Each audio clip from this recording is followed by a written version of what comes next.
It's now been almost 4 months since Trippie Redd has released Mansion Music, and for the most part, even now going back listening to it, I still had the same opinions when the album initially released. It's just mid. Because every single thing in it is mid!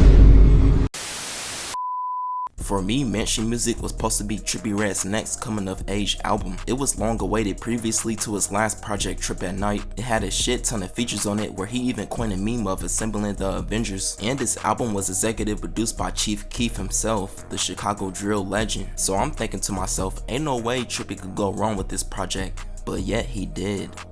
What? What the fuck? Mansion Music was full of soulless and empty features that literally sound like that they spent literally 2 minutes recording the verse then sending it to Trippie, not caring what it was sounding like, how poorly mixed it was, or just overall the finished product of the track. Notoriously Travis Scott, who probably had the worst mixing of the album, which makes it even worse cause Trippie was teasing his feature the most. He even referred to it as Dark Knight Demo Part 2, so he had hella of his fans including me excited for the track, but once you listen to it you just leave gravely disappointed.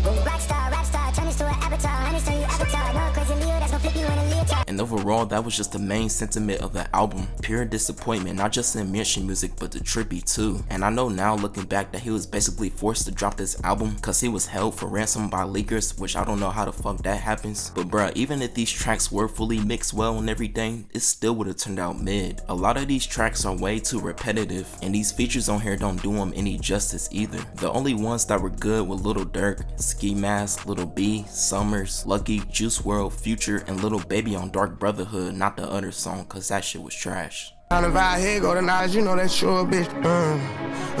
She want another piece. She want another piece. What the fuck? What the fuck, bro? Bro, what the fuck? You know you held here in priorities, right? Nigga, did you just moan in the mic?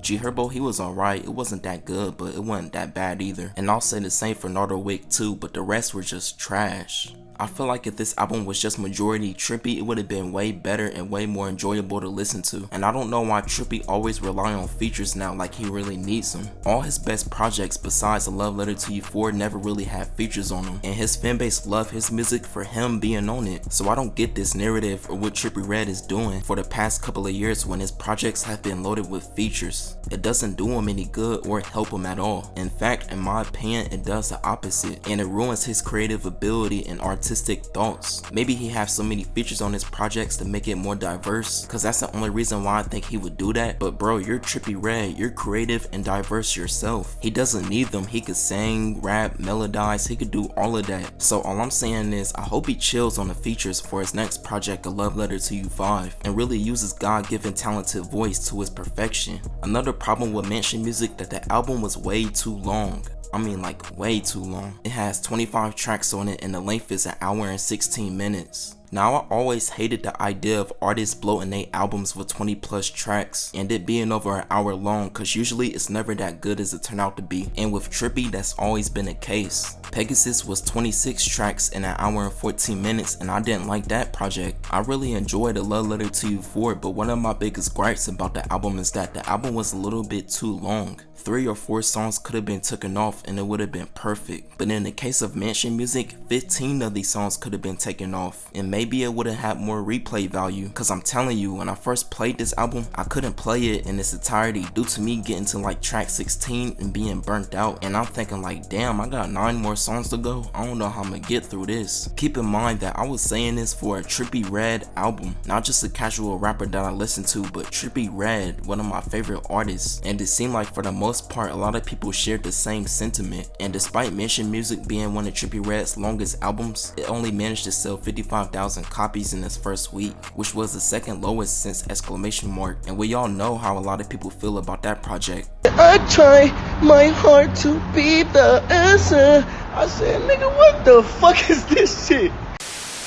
But in conclusion, I'm really looking forward to A Love Letter to You 5. I heard the snippets and they sound beautiful, and I'm just glad that we're getting the melodic Trippie back cause we need him badly, and it's been a long time since we had him. But based off of what people been saying about A Love Letter to You 5, it's supposed to be his most cohesive, peak, outer body experience project up to date, and I'm really looking forward to it cause after what Trippie gave us with Mansion Music, I was starting to think that he was only dropping rage music now and we weren't gonna never get no more melodies from him. But these are my thoughts and opinions on Mention Music and why I think it was trash. Y'all be sure to let me know yours down below in the comment section. And do you think A Love Letter to You 5 would be better than Mention Music? If so, let me know why. If not, still let me know why. And be sure to like the video, comment, share, subscribe. Have a nice day.